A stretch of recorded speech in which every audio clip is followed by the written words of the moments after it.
Samtang ginantang pinilis tinimbang, giring-giring aninipot, ginuntan kas kanindot. Inday tutay abik kong kawasay, katikti kapino, kalibang kaglansang numero 5.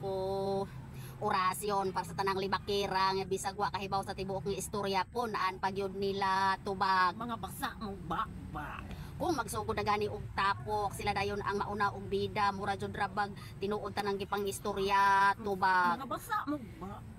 Naapay uban nga sa kakusog manghimantay lupig pay na CCTV sa inyong barangay tubag. Mga basa mo ba? Kung manlibak di jud ra ba mo ila og pamilya, kung manglibak di jud ra ba mo ila og pamilya tubag. Mga basa mo ba?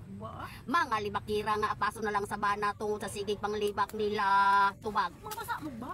Naapay uban nga og mag-away na og ipabarangay di jud ra ba mo to nga tubag. Mga basa mo ba? Kusog kaayo magpakatag sa mga kaila bisag wa jud kahibaw sa tibuok istorya tubag. Mga basa mo ba? Naapay uban nga magpasangil-sangil dayon og silhig sa ilang tungkaran, imanhima nagbantay na di ay sa silingan tubag. Mga basa mo ba?